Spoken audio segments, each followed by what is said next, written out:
Assalamualaikum warahmatullahi wabarakatuh.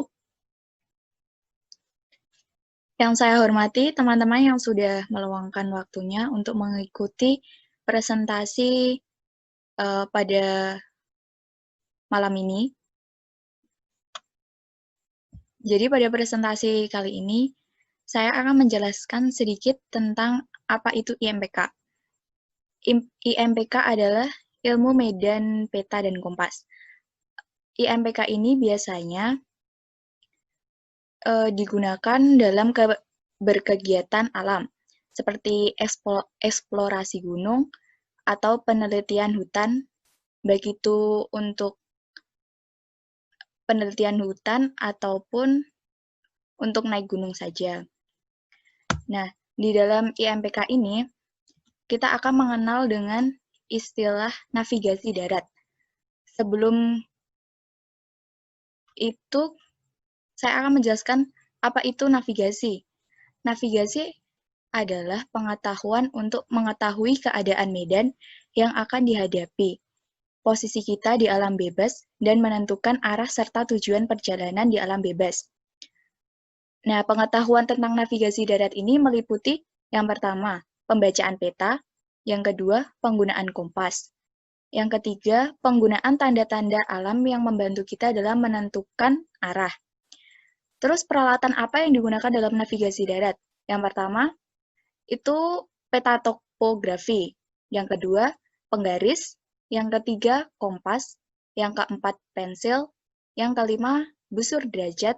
Yang keenam, GPS atau Global Positioning System. Yang ketujuh, altimeter. Yang kedelapan, protractor. Terus, yang kedua, ini tentang peta. Apa sih itu peta? Nah, peta adalah penggambaran bentuk permukaan bumi secara datar atau dua dimensi dari sebagian atau keseluruhan permukaan bumi yang dilihat dari atas dan diperkecil atau diperbesar dengan perbandingan tertentu. Nah, macam-macam peta ini ada 4. Yang pertama, peta topografi, yaitu peta yang menyajikan proyeksi dari sebagian fisik bumi, umumnya menggunakan garis kontur.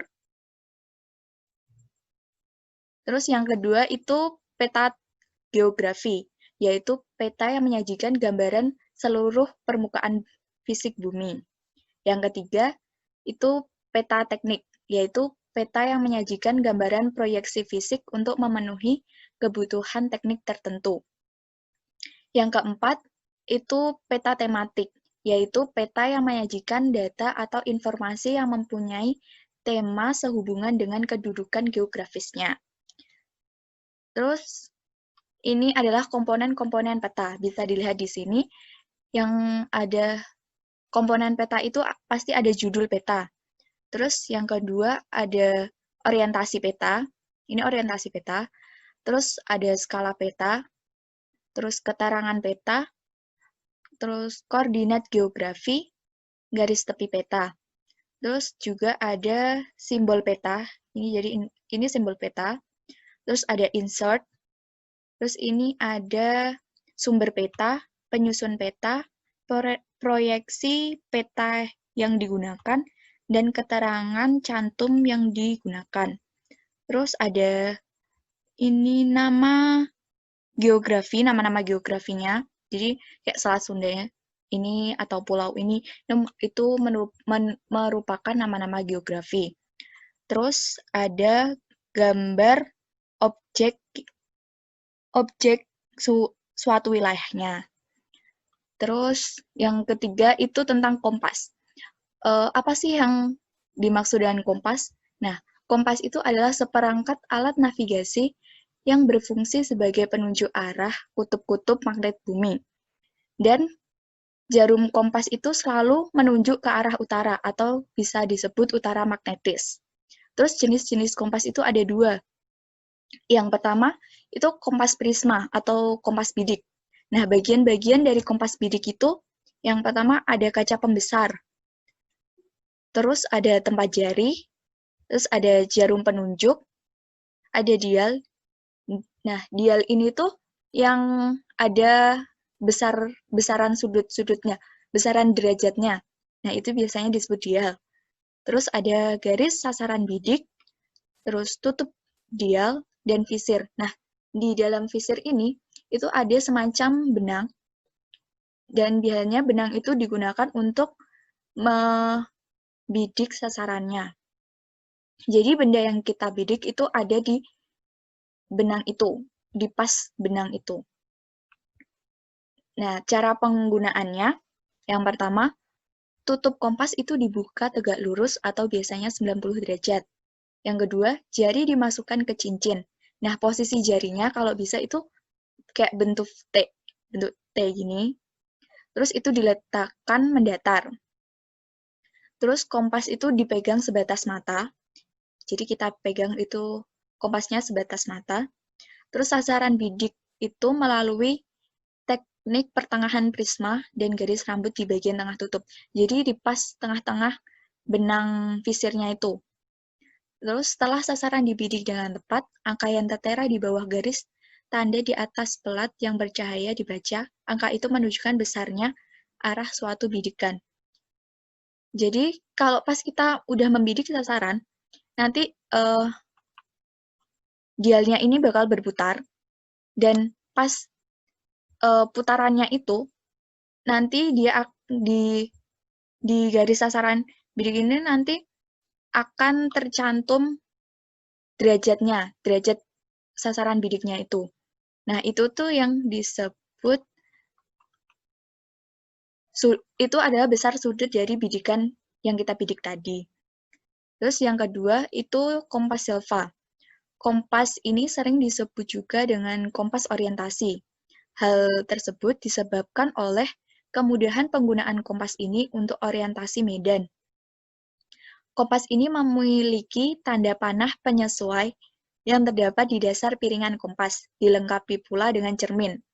Nah, bagian-bagian kompas silva ini, yang pertama ada plat dasar, yang kedua ada petunjuk arah, panah petunjuk arah perjalanan, yang ketiga ada memutar bezel, yang keempat ini ada rumah jarum, yang kelima ini ada mistar.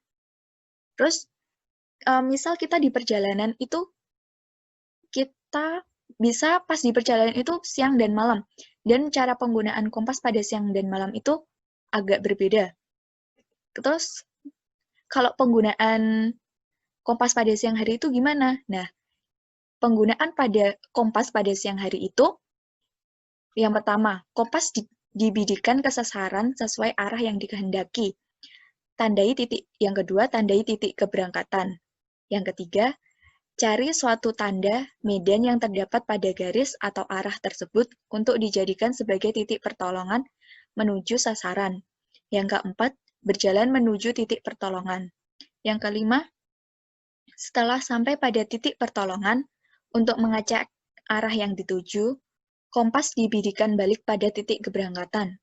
Jika sasaran atau titik pertolongan yang dituju benar, maka besarnya sudut kompas adalah sudut awal ditambah 180 bila sudut awal tadi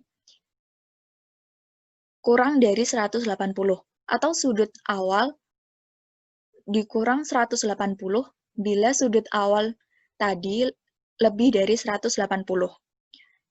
Terus yang keenam, apabila tidak ditemukan tanda sebagai titik pertolongan, maka dapat digunakan teman untuk pertolongan secara bergantian. Terus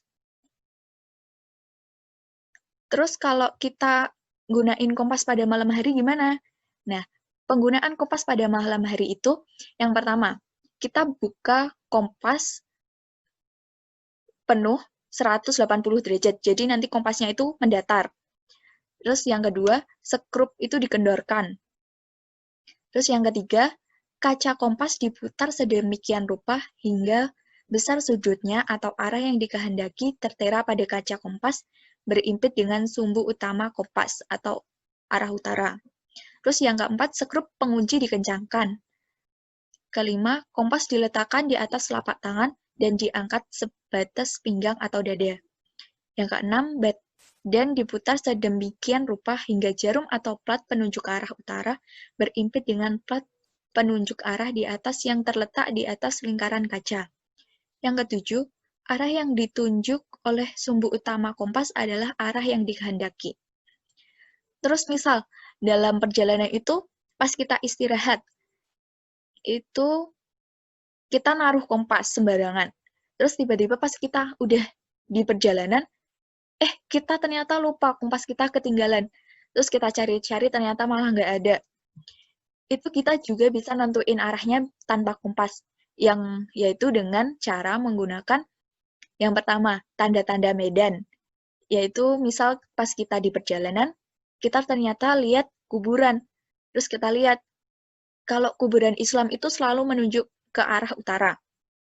Terus, atau misal pas di perjalanan, di hutan gitu, pas kita lagi mau naik gunung, kita lihat pohon yang berlumut. Nah, itu tuh pohon yang berlumut itu biasanya menunjukkan ke arah timur.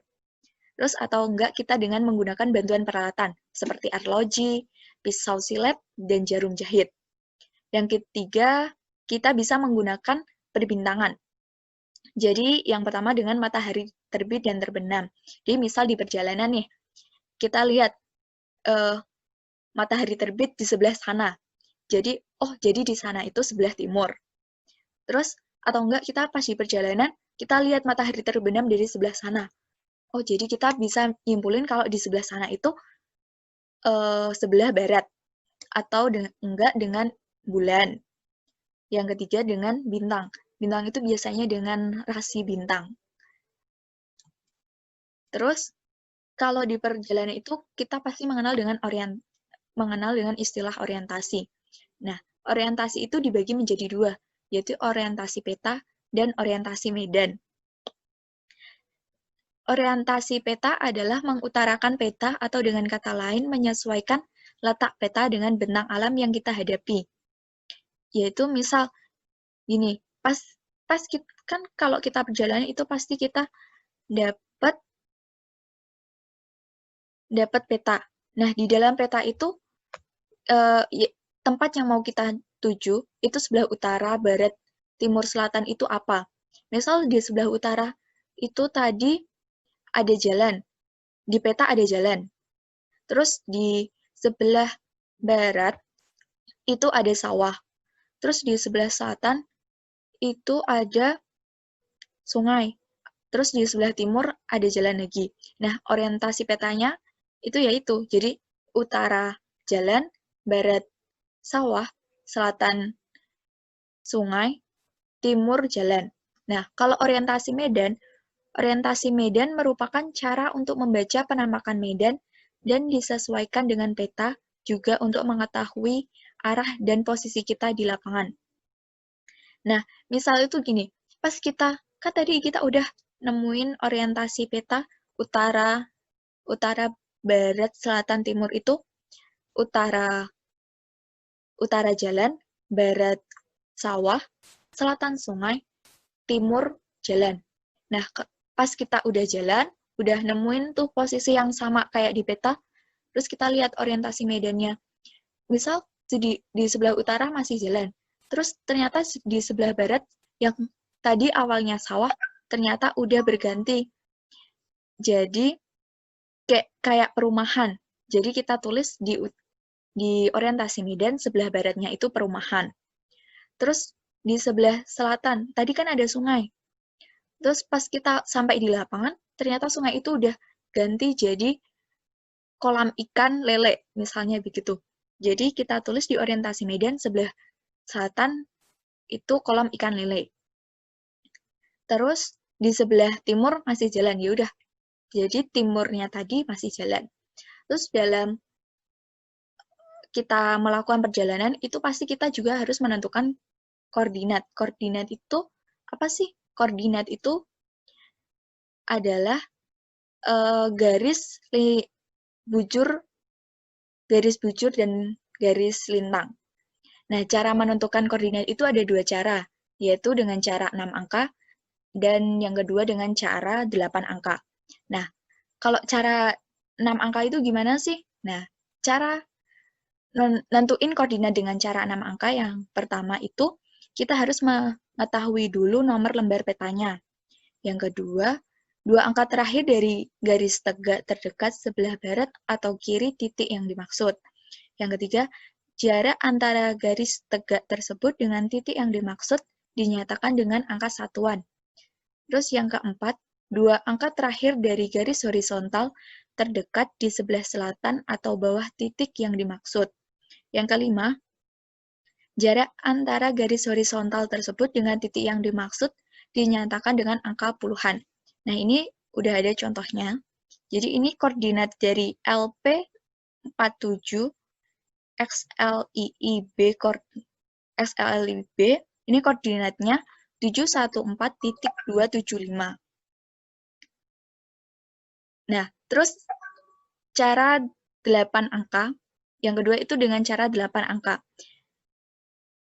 Cara 8 angka sama cara 6 angka ini sebenarnya hampir sama, cuma perbedaannya itu di angka.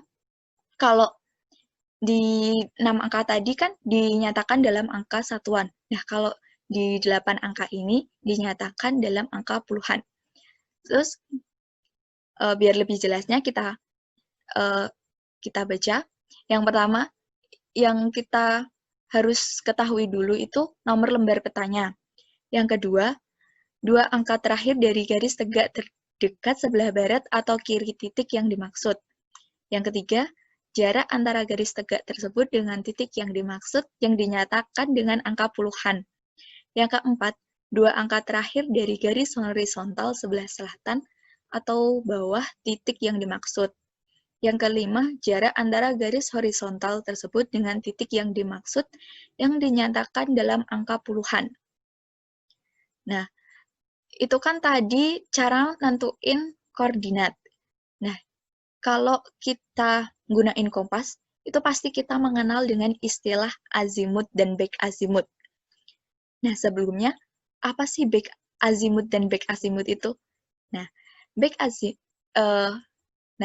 azimut itu adalah sudut yang sama besarnya diukur sesuai dengan arah perputaran jarum jam dari suatu garis yang tetap atau biasanya itu arah utara.